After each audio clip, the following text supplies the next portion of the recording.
É possível perceber, ao longo dos últimos anos, que o consumidor tem passado por profundas e significativas mudanças no que diz respeito ao seu comportamento de compra. Este consumidor, que hoje está mais criterioso, mais ciente de seus direitos, exige que as empresas adotem uma postura ética e que de fato estejam comprometidas com seus clientes no que diz respeito à oferta de produtos, que além desses produtos atenderem necessidades e desejos pessoais, não sejam também perniciosos à sociedade como um todo. Então, atualmente, o papel fiscalizador, por assim dizer, não está somente nas mãos de entidades do governo, mas sim do próprio consumidor, que monitora de perto as ações das empresas e fazem valer os seus direitos quando se sentirem lesados. Portanto, estamos diante de um consumidor socialmente responsável, que exige das empresas um marketing ético, consciente e cidadão, para que possa estabelecer as suas trocas com os mercados em que atua. E é este novo cenário que passaremos a discutir a partir de agora.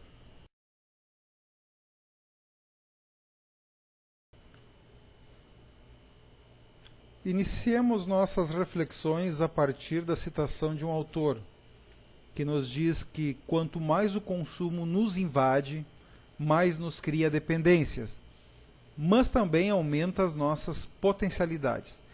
Esse consumo escraviza-nos e liberta-nos simultaneamente. Essa afirmação denota uma certa ambiguidade na ação de consumo. Ao mesmo tempo que o consumo nos é benéfico, ele também apresenta algumas mazelas. Porém, nos dias atuais, encontramos consumidores muito mais preparados para separarem o joio do trigo, ou por assim dizer, para conseguirem distinguir ações que lhes são benéficas enquanto sujeitos daquelas que podem prejudicá-los. E embora o consumo possa ser duramente criticado por muitas pessoas, é por meio dele que a sociedade evoluiu significativamente ao longo dos últimos anos. E podemos exemplificar essa relação de dependência e potencialidade com um produto que é comum à maioria dos brasileiros, que seria o telefone celular, por exemplo. Na década de 90, nós iniciamos a utilização praticamente desse tipo de tecnologia. Até então, vivíamos de forma tranquila e acreditávamos que não precisávamos desse tipo de aparelho. Porém, nos dias atuais, é muito difícil alguma pessoa abrir mão deste equipamento em função de sua utilidade, em função dos seus benefícios. Portanto, da mesma forma que ele pode representar algum tipo de escravização nesse processo, ou seja, eu tenho que ter o celular, ao mesmo tempo ele é libertador no sentido de que é uma tecnologia que me permite entrar em contato com pessoas em diferentes espaços, em diferentes locais, o que me torna, às vezes, conveniente de acordo com a utilidade ou até mesmo de acordo com a ocasião em que devo prescindir desse tipo de tecnologia. Portanto, percebam que essa apresentação ela vai estar com um conjunto de provocações. Eu gostaria que vocês procurassem refletir a respeito delas e, a partir disso, tomar as suas decisões, seus juízos de valor, para que nós possamos identificar quais são as principais mazelas ainda que devem ser corrigidas, mas, sobretudo, também os benefícios que o consumo nos proporciona, já que nós estamos, a partir dessa discussão, também ajudando a formar um grupo de consumidores socialmente responsáveis. O consumidor atual muitas vezes se vê diante de alguns dilemas. Se, por um lado, se exige que nos dias atuais o consumo seja mais consciente e cidadão, ou seja, comprometido com a sociedade como um todo, Por outro lado, ainda há uma série de detratações ao marketing e ao consumo, considerando o ato de consumir como sendo o mal do nosso século, ou ainda dizendo que o consumo é o responsável pela destruição do planeta. É claro que o consumo exacerbado e desregrado pode levar a uma série de prejuízos ao indivíduo e à sociedade como um todo, podendo levar o endividamento das pessoas, poluição das cidades ou até mesmo a discriminação dos sujeitos, de acordo com as posses que têm. Entretanto, à medida que o consumo for considerado mais consciente, ele pode levar à melhoria do bem-estar individual e da sociedade como um todo, pois os produtos disponíveis podem contribuir com a qualidade de vida das pessoas. E esse consumo cidadão pode auxiliar a evolução da sociedade como um todo, na medida em que possamos fazer escolhas mais adequadas para a convivência e para o usufruto desses bens e desses serviços. É por isso que hoje as pessoas estão valorizando ainda mais produtos ecologicamente corretos, que reduzem o gasto energético, que poluem menos o meio ambiente, que sejam menos perniciosos à saúde das pessoas.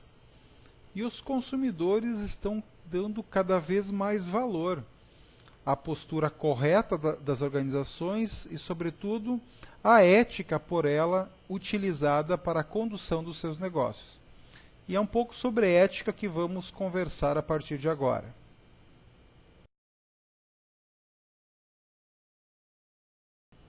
A ética no marketing é, portanto, a dimensão da responsabilidade social que envolve princípios e padrões que definem uma conduta aceitável em marketing. Aceitável do ponto de vista dos consumidores no que diz respeito às ações e estratégias definidas pelas empresas para seus bens e serviços. Outro fator que ressalta a importância de uma postura ética em marketing é que a relação entre o consumidor e o consumo é um fenômeno humano indissociável e complexo. Indissociável, pois não há como separar o consumidor do ato de consumir propriamente. E, ao mesmo tempo, é complexo porque o consumo depende da idiosincrasia das pessoas, ou seja, cada sujeito tem uma maneira própria de avaliar, de perceber, de analisar os produtos e as ações que as empresas levam até ele. Mas a partir dessas diferenças, apesar também dessas diferenças, é importante que a empresa procure estabelecer alguns parâmetros que permitam com que ela seja avaliada de maneira adequada pelos sujeitos e possa ser percebida de fato como organização ética, que adota princípios que não agridam tanto os indivíduos quanto a sociedade. E, nesse caso, esse processo de compra, venda, esse processo de troca deve ser favorável a ambas as partes, ou seja, nós temos que ter a sensação de ganha-ganha. Ganha, por um lado, a empresa por estar comercializando produtos e faturando com isso, ganha, por outro lado, o consumidor por estar adquirindo um produto que não danifique a sua condição física ou psicológica, mental, e que acabe lhe proporcionando satisfação com aquela aquisição.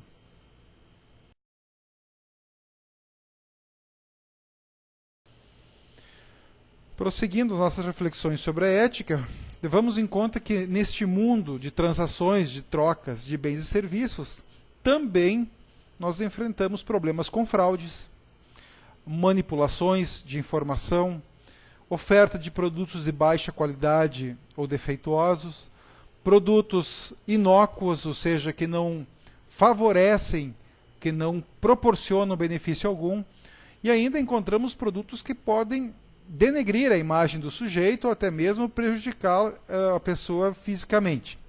Então, esse tipo de ação nociva de algumas empresas, de fato, ainda existe.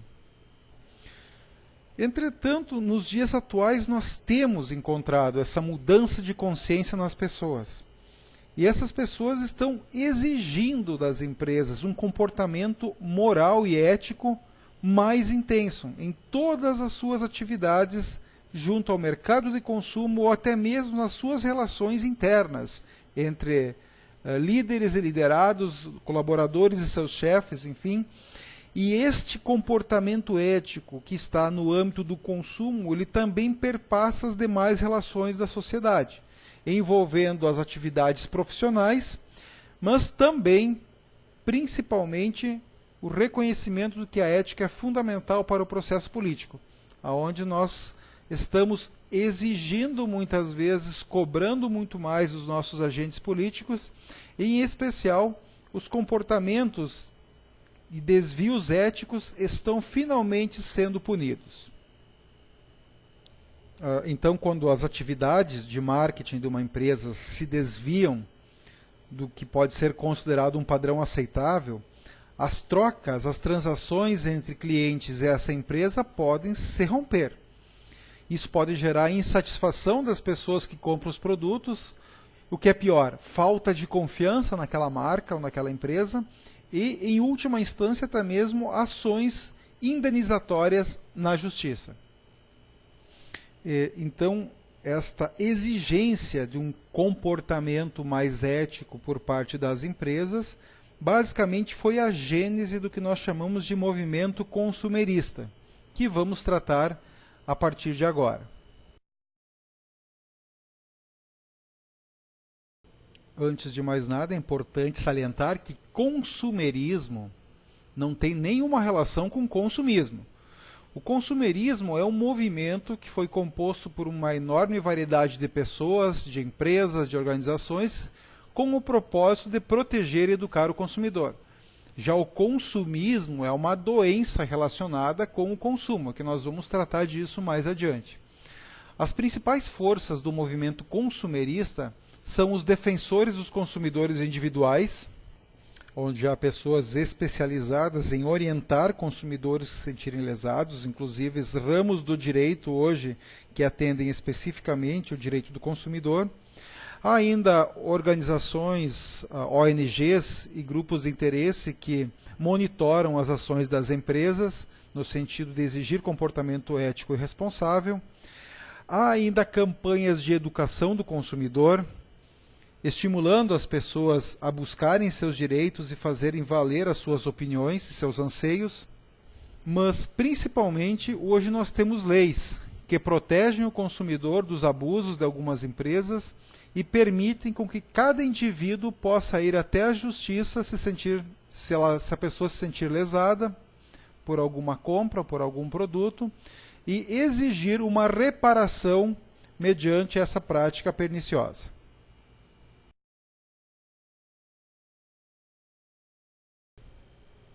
Então, muito da evolução desse movimento e das atividades desenvolvidas é que nós geramos, a partir disso, uma série de direitos que protegem as pessoas que adquirem produtos, que adquirem serviços das diferentes empresas ofertantes. E o movimento gerado pelos consumeristas americanos foram seminais para a geração de leis que protegessem o consumidor nas décadas de 60 e 70. Mas também nós, brasileiros, hoje estamos muito bem equipados no que diz respeito à legislação que protege o consumidor.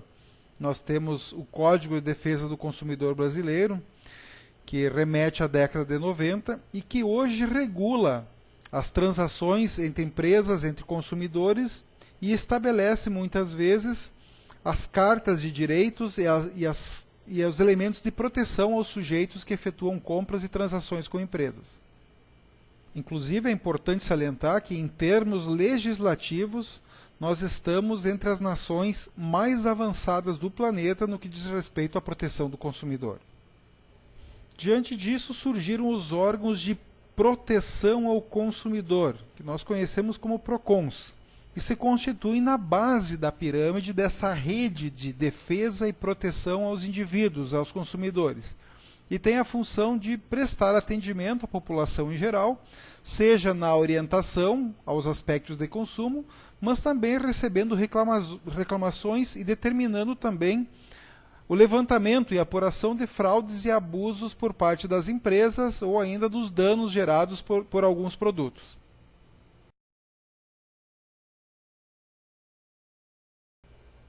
Entretanto, nem tudo são maravilhas nesse processo. Existe algo que podemos chamar de lado negro do comportamento do consumidor, que seriam aspectos críticos ao processo de consumo. Apesar então dos esforços dos legisladores, de pessoas interessadas em proteger o consumidor, de pesquisadores, muitas vezes os piores inimigos dos consumidores são eles próprios. E embora nós tenhamos até o momento ressaltado o consumo consciente, a responsabilidade social do processo de consumo, e retratamos que as pessoas estão muito mais capazes de tomar decisões mais racionais, que fazem o melhor possível para escolherem seus bens, seus serviços que vão lhe proporcionar maior qualidade de vida, maior saúde, bem-estar para si, para as suas famílias, para a sociedade. Muitas vezes os desejos, as escolhas e as ações desses consumidores resultam em consequências negativas para eles próprios ou até mesmo para a sociedade em que ele vive. Portanto, esse consumo pode ser prejudicial ao indivíduo e ocorre quando as pessoas ou grupos, no caso aqui empresas, tomam decisões de consumo que acabam tendo consequências negativas para o seu bem-estar ao longo do tempo. E esse comportamento negligente pode colocar em risco a saúde desta pessoa, deste consumidor, ou ainda de outras pessoas, o que acaba por impor altos custos à sociedade ou ainda deteriorar a sua qualidade de vida a longo prazo. Um exemplo é o que se pode chamar de consumo vicioso. Esse vício do consumidor seria uma dependência fisiológica, muitas vezes psicológica, com relação a alguns produtos ou serviços. E aqui nós listamos alguns, como por exemplo o consumo de drogas ou o consumo de álcool, que acaba por prejudicar o indivíduo, mas, por exemplo, se a pessoa for dirigir sob o efeito do álcool, o impacto pode ser a sociedade como um todo, porque essa pessoa embriagada pode causar um acidente de trânsito, ceifar a vida de outras pessoas ou ainda destruir o patrimônio, o que leva às vezes o próprio Estado a ter que investir, seja na reparação física que um acidente pode causar ou até mesmo a danos ao patrimônio. Então o impacto desse processo de consumo, ele acaba sendo extremamente prejudicial tanto às pessoas quanto a patrimônios e a entidades e agentes que o cercam. Mas é importante também ressaltar que, embora seja mais fácil relacionar o vício com drogas, álcool, cigarro, qualquer produto pode ser visto como uma forma de gerar alívio para um problema ou ainda a satisfação de alguma necessidade do indivíduo, a ponto dele confiar nesse produto de forma extrema. Então, os vícios podem surgir de diversas formas. Há pessoas que são viciadas pela internet, passam boa parte do seu dia em redes sociais, em bate-papos virtuais, e muitas vezes esse mundo virtual se sobrepõe à sua vida real.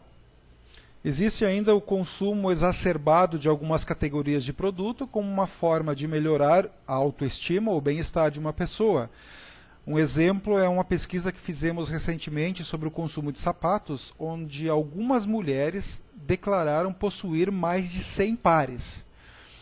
E nesse processo de levantamento, elas mencionaram que as razões para a aquisição não são utilitárias. Ou seja, elas acabam adquirindo pelo prazer proporcionado pela compra ou pelo seu alto astral ao utilizarem um sapato novo.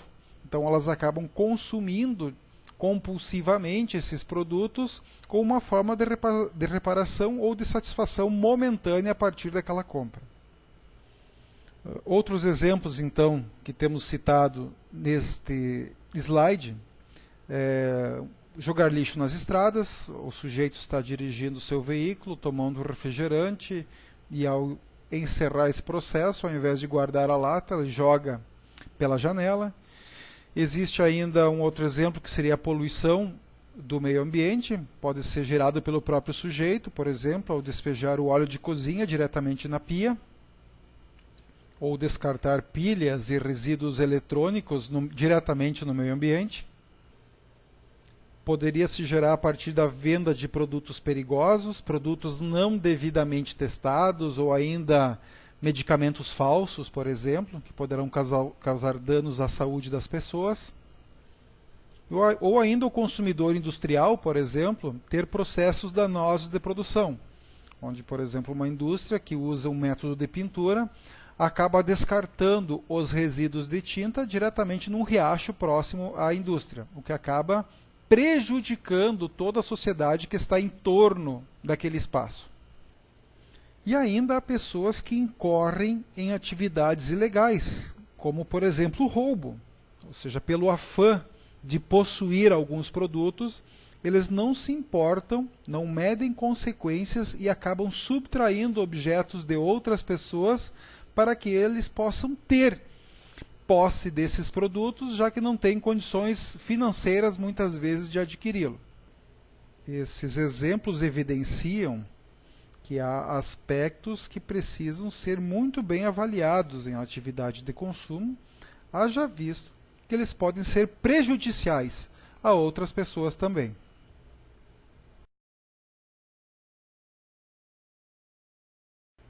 Buscando entender esses comportamentos, é que muitas áreas de conhecimento procuram avaliar os traços que relacionam o consumo e a posse de produtos. Esses traços variam de materialismo do consumidor a comportamento aficionado de consumo, a ainda comportamento compulsivo do consumidor.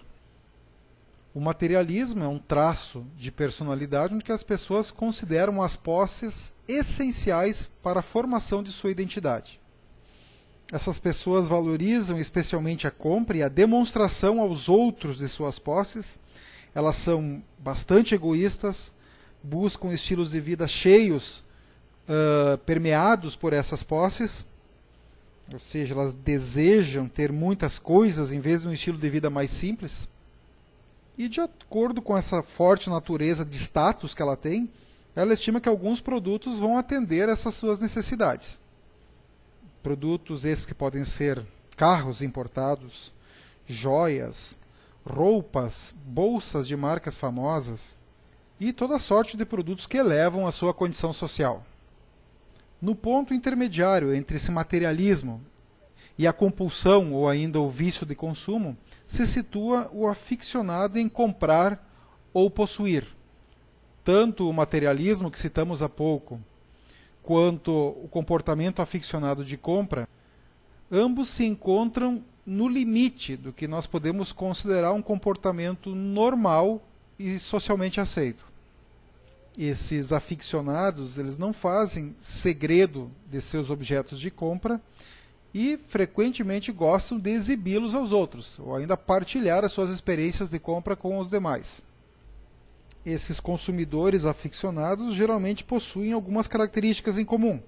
Primeiro, eles têm um interesse muito profundo, e poderíamos dizer até passional, por um objeto em particular ou ainda uma categoria de produto. Outra característica é que eles exercem um esforço, muitas vezes anormal, para assegurar a compra ou aquisição desses objetos do seu interesse. E ainda há uma dedicação enorme de tempo e muitas vezes de recursos para obter esses objetos de seu interesse. E esse perfil do consumidor, ele descreve muitas pessoas que colecionam objetos como hobbies, como por exemplo moedas, selos, relógios de pulso, canetas, chaveiros. E nesses casos não existe apenas o envolvimento do indivíduo com o objeto em si, mas também no ritual, na quantidade de envolvimento para a aquisição do produto. Ou seja, eles vão muitas vezes caçar algumas preciosidades para integrarem as suas coleções. Isso demonstra que para essas pessoas, muitas vezes, a experiência de compra é tão importante quanto os itens, quanto os objetos que eles adquirem.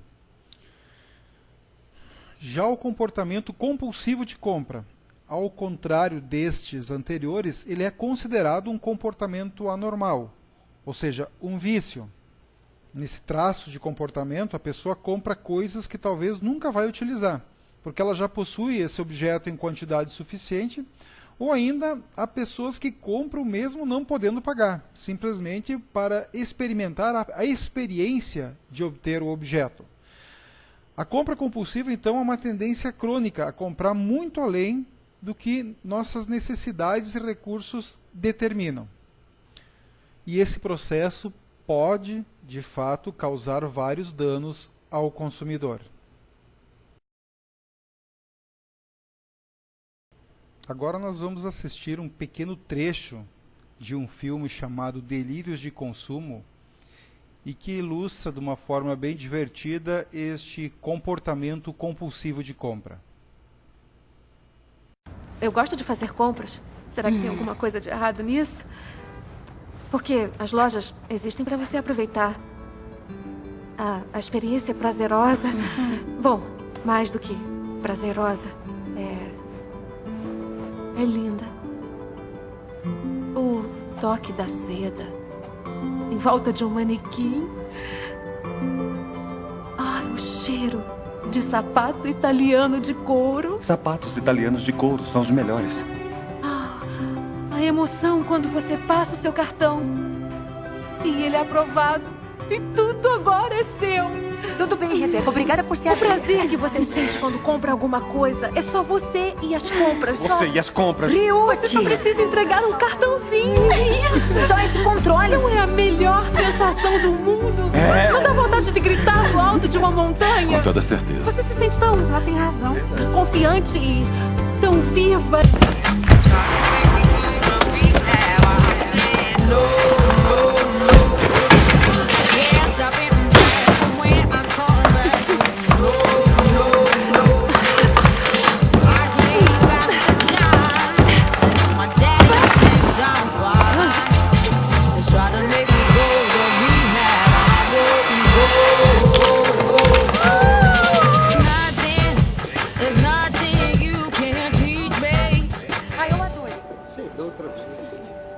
Rebeca, a conta do cartão veio $900. Você não precisa de uma echarpe. Por outro lado, quem precisa de echarpe? Vai fazer meu corte de cabelo parecer mais caro. Pode usar com qualquer coisa. Seria um investimento. Vou levar a echarpe verde. Boa escolha, acabou. São $120. Como prefere pagar? $50 em dinheiro. Pode colocar 30 neste cartão?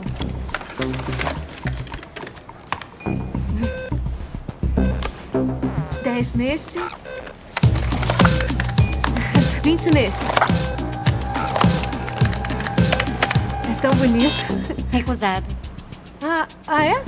Dá pra tentar de novo? Recusado mesmo. Olha só, então dá pra você reservar? Não fazemos reserva. Ai, meu Deus do céu. Meu Deus. Cada situação eu vou perguntar. Eu preciso disso? Tem outra entrada por aqui.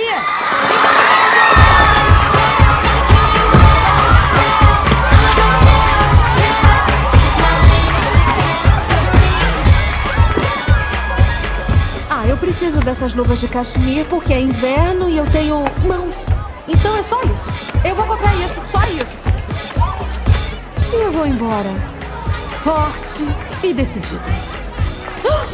Meu Deus! Botas Pucci. 50% de desconto.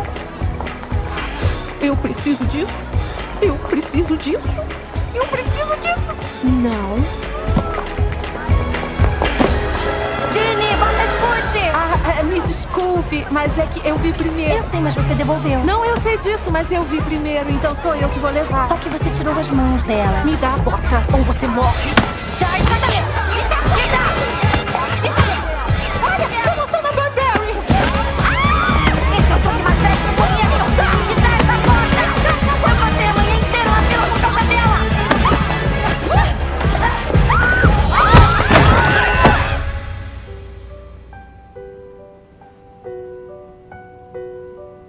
Hands over my head, thinking what else could go wrong.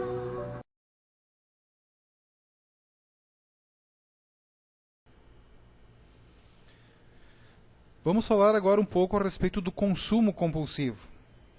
Enquanto o comportamento compulsivo de compra leva o sujeito a fazer a aquisição de diversos produtos, pois o ato de comprar é o que lhe dá prazer, no consumo compulsivo ele se torna uma atividade descontrolada e obsessiva de um único produto, geralmente com uma grande frequência e em uma quantidade excessiva, e isso tende a causar também danos ao consumidor e às outras pessoas.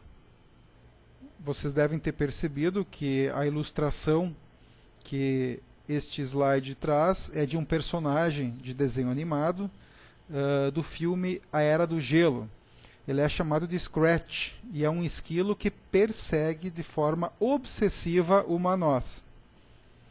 No filme, inclusive, ele sofre uma série de acidentes, ele se machuca, ele se prejudica, mas mesmo assim ele insiste na busca incessante deste produto, no caso dessa noz. E de uma certa maneira essa metáfora serve para ilustrar do que trata de fato o consumo compulsivo. Então nós temos algumas categorias aqui listadas como exemplos também, com o caso do álcool, que também é um aspecto vicioso. Pessoas que são comedores compulsivos em termos de alimentos, eles acabam exagerando muitas vezes ao adquirir ou ao consumir especificamente os alimentos. Há pessoas que têm problemas com o jogo, há pessoas que são aficionadas por exercício físico, e são algumas características e exemplos, enfim, que demonstram que esse consumo ele pode, de fato, trazer prejuízos ao consumidor e até mesmo a aspectos de convívio social, porque a pessoa pode negligenciar a companhia, muitas vezes, de outros, em função desta fixação que tem com relação a um objeto, a um produto, a um serviço.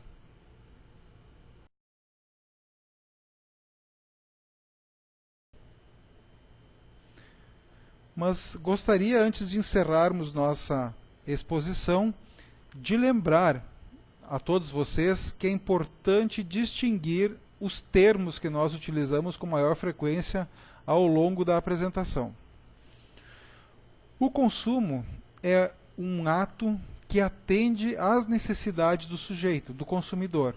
Então ele faz parte da nossa vida, ele é um elemento importante para a sobrevivência do ser humano, para o convívio social, e ele é estudado a ponto de fornecer subsídios às empresas para que possam elaborar produtos que melhor se adaptem às exigências deste consumidor.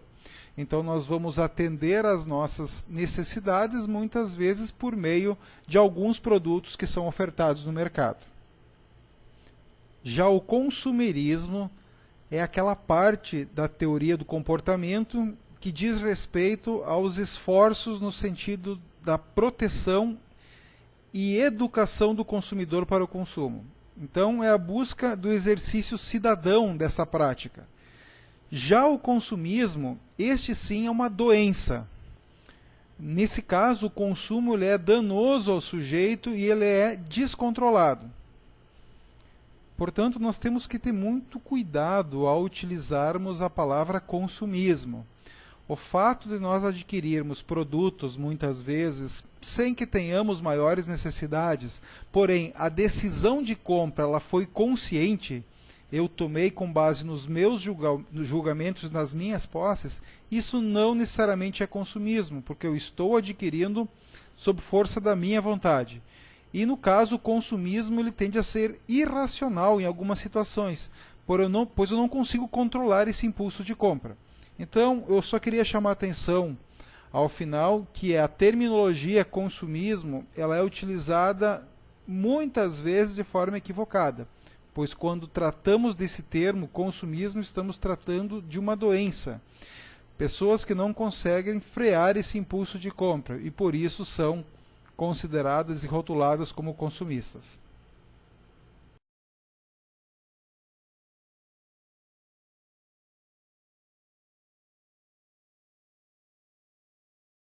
Muito bem, com isso nós encerramos esta apresentação a respeito do consumidor socialmente responsável, chamando a atenção para o fato de que precisamos cada vez mais exigir os nossos direitos e fazermos valer a nossa força enquanto consumidores, principalmente diante de empresas ou de iniciativas inescrupulosas que procuram muitas vezes iludir o consumidor, fornecendo produtos perniciosos ou ainda falsas promessas de ofertas que não venham a atender aos anseios de quem está consumindo. Na medida em que exercemos de forma plena o nosso papel como consumidores, nós auxiliamos a sociedade como um todo a evoluir, no sentido de exigir um maior comprometimento das organizações na elaboração de produtos que de fato atendam de maneira adequada os anseios de todos os consumidores, proporcionando maior qualidade de vida e bem-estar à sociedade como um todo. Eu espero que este material tenha contribuído em suas reflexões e faço votos de que vocês continuem aprofundando seus estudos nesta área de conhecimento tão fascinante que é o comportamento do consumidor.